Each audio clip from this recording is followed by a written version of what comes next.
Welcome to the NBA Coast to Coast podcast brought to you by thelines.com. Coming to you from the West Coast, Josh Lander, joined by my guy Nate Weitzer on the East Coast. And it is Friday in the NBA. Pretty big slate here, Nate. 10 games to choose from. We are going to be talking about in this one the C's, the red hot C's, maybe the best team in the league. According to Nate in those power rankings, they are headed to NOLA, taking on the Pellies, about a minus 2.5 point spread there. I'll let Nate get to all that good stuff, but make sure to like and subscribe. We've got this video, another one, and our player props up for you as we do each and every weekday of this regular season. Also want you to head to thelines.com, have our great written content up there for you guys all season long, and our odds finder tool, so you can make sure you're shopping those lines, getting the best value and the best juice on those NBA bets and player props. Nate, let's go ahead and jump into this 10-game slate and then talk about your Celtics.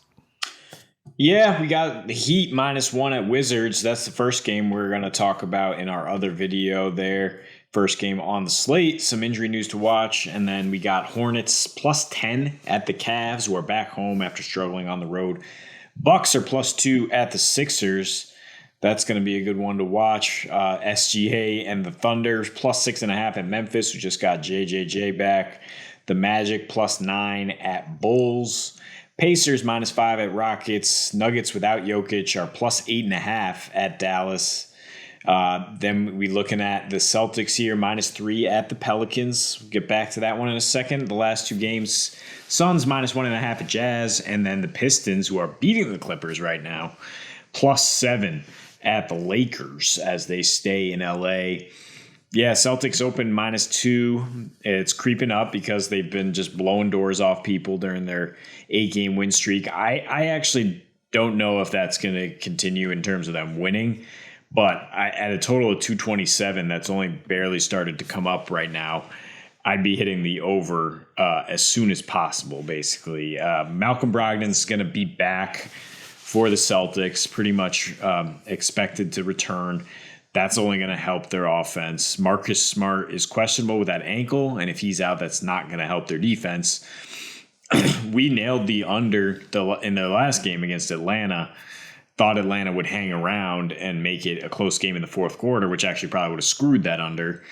But yeah. They basically got swallowed up. You know, that's the operative word.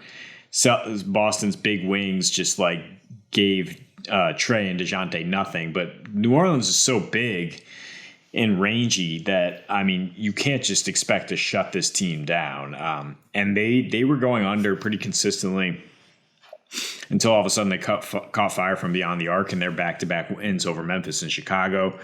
But, you know, they go under when they don't have Zion. In 4 games this year, their pace is 4 possessions slower without him. They're shooting 6 more threes per game, and they're a poor 3-point shooting team. So that's not necessarily going to translate to a lot of success. So if you get Zion back in there, which I think, you know, he had been resting that foot for a big game like this one, you expect them to compete and to challenge the Celtics down low to get those high percentage looks and not fade away in the fourth like Atlanta did. New Orleans is 3rd in fourth quarter points per game, 5th in points per game overall, 5th in paint points. And you look at their key guys, I mean, they're just so versatile, and they've all had some success against this big Celtics defense. CJ, his last 3 against Boston, 27 points per game. Joe Val, his last 3, 19 points, 15 boards. Zion, his last 3, 26 points per game, and New Orleans won all 3 of those. Then they lost 2 without him last season. And Ingram, 24 points per game in his last 3 as well. So I'm confident that they'll come along for the ride, basically. And the Celtics are scoring 124 a game, like we know. I mean, they're just shooting the absolute lights out.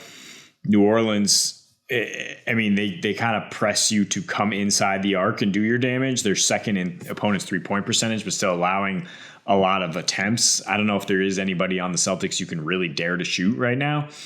And they're more than happy to go and give you work in the mid-range game. And Tatum, you know, facing that Pelicans defense, his last 5 against the Pelicans, 34.5 points per game, a 132 offensive rating. And that's before, you know, this kind of revamped MVP Tatum that we're seeing this year, where he's just kind of read all the news stories about him choking in the finals and fed himself green Hulk mush, and now he's just dominating the NBA. So I don't see either offense letting up, basically, is my take for this one, like the over. Yeah, I mean, and you talk about them being a better offensive team, the Pellies, and probably a little bit worse on defense. That's sort of what we came to expect in that first season. That was with Zion being great, and that's kind of what it was like when he's on the floor. Their defensive rating it goes way up. When he's not on, and when he's on the floor, their offensive rating goes way up, and you just expect points. It's just a complete inverse this season. It's a much smaller sample than that first season, where he at least played a bunch more games there. But this season with Zion, their offensive rating is actually 7 points lower. Their defensive rating is 8 points higher. So him not playing, like I said, I don't want to just go ahead and say cause and effect. Like, it's a Friday night. If he's there, there's going to be energy in the building more so. It's going to be stars out hugely. I mean, there's so many big names on both these teams right now. Three solid scorers on both of these squads. Jason Tatum is a top 5 player in the NBA. Like, book it.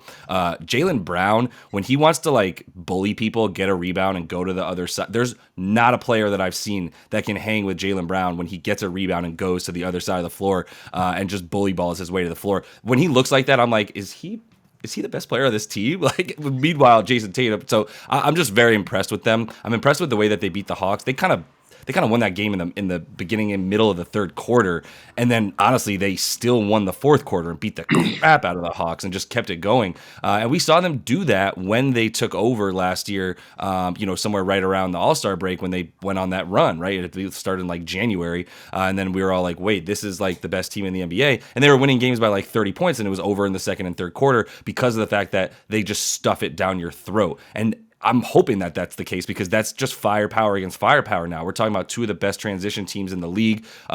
Maybe the Pellies don't play at a super fast pace, but they do play at an incredibly efficient pace, or efficient, offensive way when they're in transition and when they're moving the ball fast. So, I think it's not even really about the pace as much in this one. It is just about the sort of offensive efficiencies for both teams, as we say. And I'm super impressed with what we're seeing from the Pellies right now. It was a super impressive win for the Pellies against the Grizz the other night. I know Desmond Bane was out, but Triple J was back, and you would expect them. Josh still went off, and what's impressive about them is, and what impressed me in that game, was the amount of assists that they had as well. Currently 8th in the amount that they have per game, not turning the ball over, and also CJ's not shooting. CJ McCollum is not shooting well right now, which is huge for them.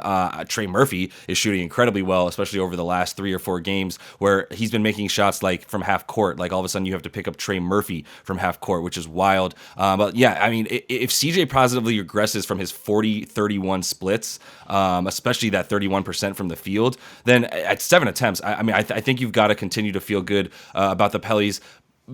Positively up, like I say, positively progressing, if you will, to the sort of offensive juggernaut that they were last season. So this is all a long-winded way of saying, like, I feel really good no matter what about that Celtics team total, in this one. And if you want to go ahead and hit the total at 227, I'm good with that too. I don't see much that tells me this is a team that you would worry about the Celtics having maybe even somewhat of a letdown game, or maybe a team that just matches up with them well in a way that you'd be worried about it. Like, I don't know that team fully exists right now to be able to stop the Celtics on offense. So I'm going to continue to feel good about their team totals as well.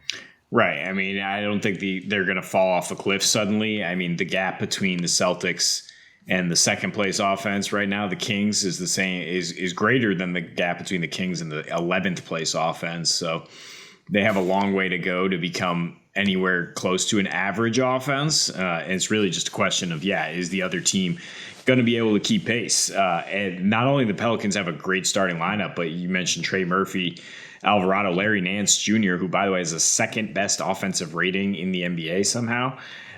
They have a second unit out there that can keep pace. Now the Celtics have Brogdon. Their second unit's going to be even better. So you're not going to get that letdown that you worry about when you bet an over. If all of a sudden the bench is out there and the game gets ugly. I mean, Peyton Pritchard must be the best fourth string point guard we've seen in a long time. He was lighting it up in the last one. Celtics, after we call a little bit of regression because on the road they score a little less. They had just struggled shooting the three against OKC. What do? They hit 21 threes at nearly 50% against Atlanta, which, like you said, is a better defensive rating team than the Pels, better guarding the 3-point line this year in terms of attempts. But on the other end, the Celtics gave up 58 paint points to Atlanta. So if you're playing against Zion and you're giving up 50 plus paint points, you still don't have that rim protector. You're going to give up plenty of points, and both these teams have shown the ability to score down the stretch to keep it going that way. Yeah, 100%. That was, if which I did, watch that Memphis game. That was how they took over and pulled away in that third quarter, was during that bench unit, and that's to be expected. You're not going to pull away too often when Ja Morant is on the court. But still, it was that, like I said, that second unit. So maybe it makes sense, but the fact that they were able to come through and really be the moment, the squad that pulled away, right, the lineup that pulled away for them, continues to be impressive. So that is all the time we have for you guys in this one. Make sure to like and subscribe to that page. Continue to follow along with us, and until we see you next, happy betting.